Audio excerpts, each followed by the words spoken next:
Hello, hello. Welcome back to my channel. My name is Kayla Fahey-Ahrndt, and I love to help professionals and leaders get organized at work. Today, we're demoing the active projects list section of my ultimate OneNote Hub.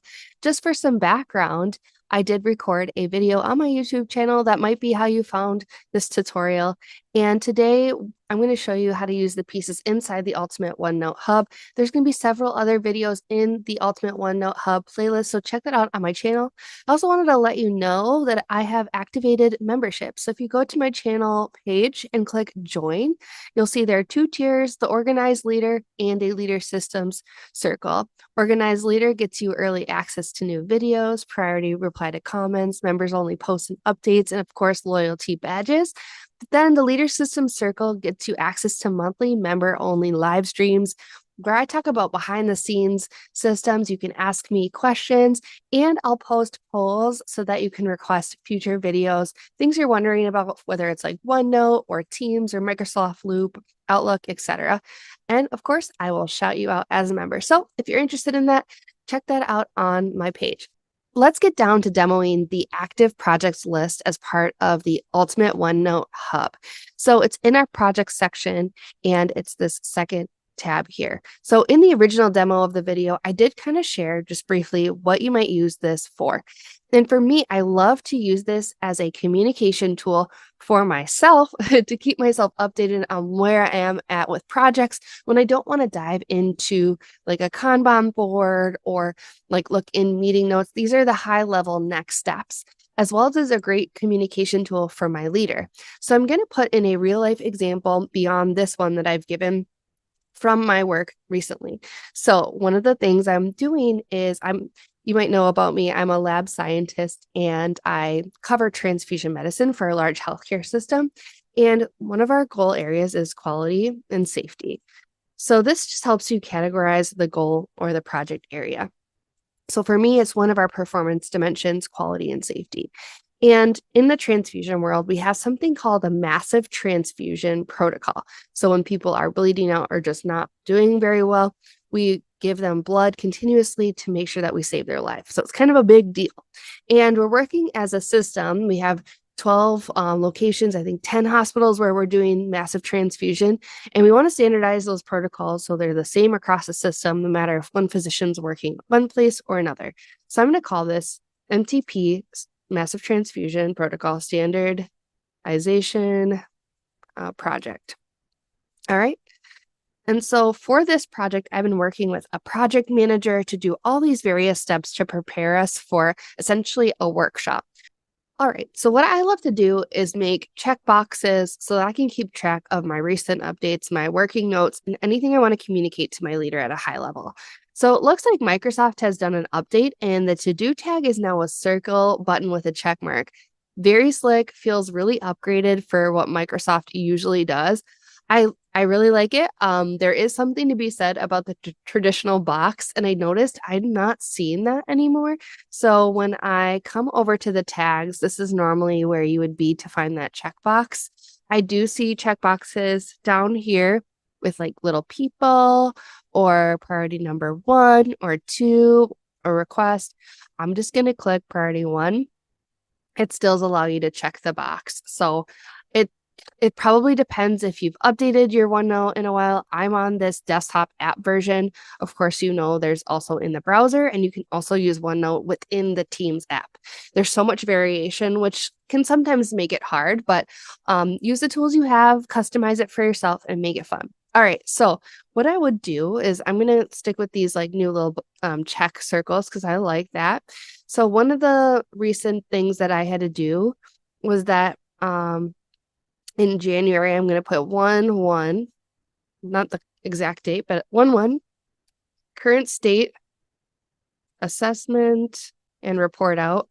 I don't know why I'm doing all capital letters, completed. So that was one of the first things that we needed to do to move this project forward for approval, and that got done. So I could keep track of it in that way.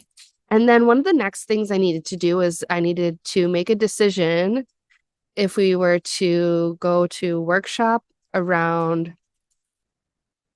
MTP workflows. And this is something that we learned after doing our current state assessment and working with our project manager. So this actually did happen, and I did decide that we were going to go to workshop. So then the next step that happened for me was that we were doing workshop planning, and I wanted to list the dates. So I had the dates as Monday 2/23, Tuesday 2/24, Wednesday 2/25. So let's call it that. Okay, so those are the workshop planning dates, and just like to keep them here for a high level overview so I don't forget about that. So one of the things that I needed to do for workshop planning was to send out the stakeholder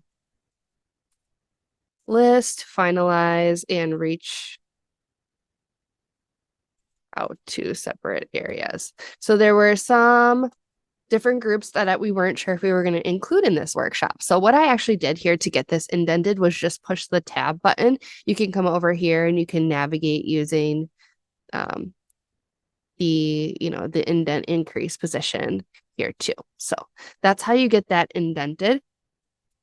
And then once I finalized that list, I needed to send it to my project manager so that she could help me send invites. So send list of attendees 2 p.m. And then one thing that happened is I had a conversation with some of our blood bank docs, and they wanted to be invited, blood bank MDs, as end of day and summary day participants. So this is going super well. And then I realized that I needed to add another thing for the workshop planning. I wanted to make sure I pulled some data for some slides. So finalize slide deck with 2025 MTP data. And then you can just do tab. So I wanted to keep track of what was the data that I needed to find. And then I say number per month. I wanted to track patient safety events, time to first cooler out, time to first unit given. Okay, so these are just some examples. And really, it was something to track for myself. All right, so let's check this box. Send list of invite attendees to PM and invite the blood bank docs, which has been done. Okay, so that's how I would use this. As I'm going through my days and my weeks and I'm working on the projects, I'm having project meetings, I'm filling out these updates and notes.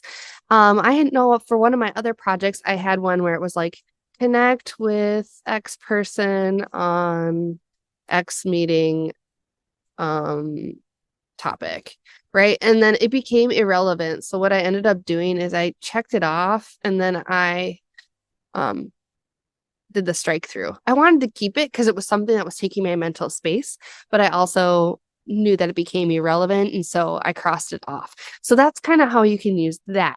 And it's up to you. Like if at some point you're like, okay, these items really need to go in the project like meeting page and I only want super high level, you can delete some of this stuff. Like you can pare it down and keep it to the most recent updates. Let's say you have a meeting that happens like the week before the workshop, maybe the most that stuff stays. And then now that these items are done, they can be moved to track somewhere else, but you don't need them on these updates and notes page. So it's a working document for myself, but then also a tool for my leader. So what I'll come over here and do is, okay, everything's going really well. And so we can go ahead and color this box. So you can come to table and then shading, you can change the color here. See, I think I picked that color. So now they match green or red, everything's on target. And then for my leader, if I was having a one-on-one with them and I wanted, and I had a barrier, maybe I want need thoughts on scope with OR for like operating room. Maybe this is something that during our one-on-one, I would really like their help answering. And so I might add this here and turn it red so that we remember to stop on it when we have our meeting. So that's how you can use it for your leader. One of the things you can do too is that you can hit share and then you can do email copy of page. And then what it's actually going to do is email yourself or your leader, whoever it is that you want to email. This is what it looks like. A PDF of the page, which is really cool. So look, it's right here inside the document. And so actually when I opened my Outlook because I have it attached. It looks like it did a summary. When I was on my mobile, it did an attached PDF. So this is really cool. So now you can just put in whoever you want to email and it'll send them the update. So this is what I love to do for my leader is before our one-on-one or after our one-on-one, I'll make updates and I'll send that to them so they have visibility about what I'm working on. So you can see this is a tool that I come to almost every single day to take notes, to do updates, to be like, where am I at with things? And for me, it just makes me feel like I'm not missing a beat on anything. Because as you can imagine, I've got multiple projects like this that I'm working on at any given time and juggling a lot of different things. So this helps me not miss anything. All right, hope you like this. Make sure you like the video, subscribe to my channel, and consider being a member so you get access to some of those behind the scenes videos and member lives where we can interact and I can help optimize this tool for you, help you get more organized at work. All right, thanks for being here, and I'll see you in the next video.